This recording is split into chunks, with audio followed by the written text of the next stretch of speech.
Hi, welcome back. The problem today is about inverse of cosine x equal to ln x. Now let's get started. We have inverse of cosine x equal to ln x. Then first of all, we have to put the condition for this equation. It means we have to find the domain of x. On the left-hand side, domain of x is greater to -1 or smaller or equal to 1. On the right-hand side, x has to be greater than 0. Combine these two, you will have x would be greater than 0 and smaller or equal to 1. So this is the condition of x for this equation. Now, let's start to put the function fx equal to inverse of cosine x minus ln x. To solve this equation, we can try by find the derivative of fx. But first of all, what is the derivative of inverse of cosine x? We have y equal to inverse of cosine x. Then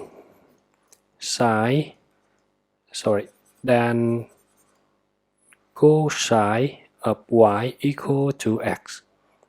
Obviously, when you put the derivative, this will be negative derivative of y multiplied by sine y equal to 1. Then the derivative of inverse of cosine x would be equal to -1 over sine y.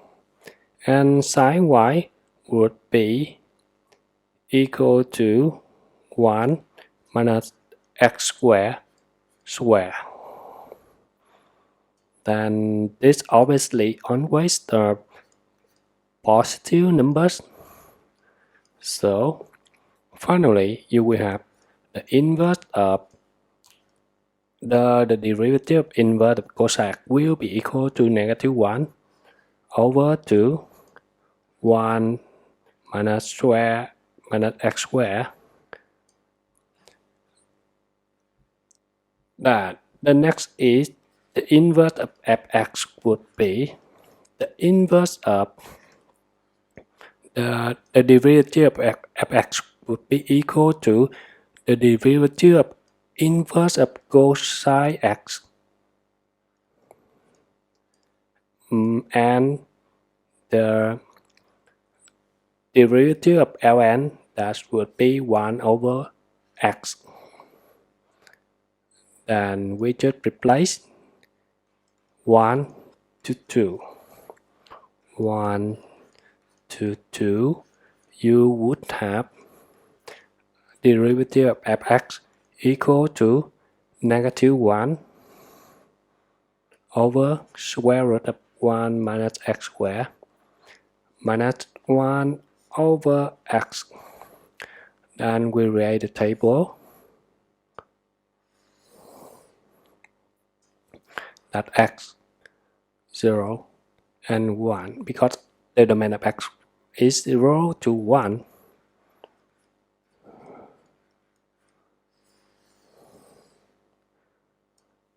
Then this when x equal to 0 and no values.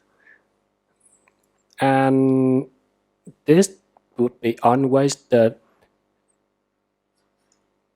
negative values. So this is negative. When it's negative, this means this is fx is decreasing function. And if fx is decreasing function, then f1 is the minimum value. The mean of fx equal to f1. Then when we replace 1 into fx, f1 would be inverse of 1 minus ln 1 equal to 0, and the ln of 1 equal to 0 as well. Then it means f1 equal to 0. Obviously, that's the only solution for fx equal to 0 if x is between 0 and 1, because the minimum value of fx is f1 and it's equal to 0, then obviously the equality happens only when x equal to 1. So that is the final answer of this problem. So I believe this would be apply the similar method as I did on previous problem, that use the derivative of fx and check the properties of the fx function like decreasing or increasing function, then compare with the maximum or the minimum value of fx. Then we can find the x value based on the domain of x. That's all. Thanks for watching. See you later. Bye.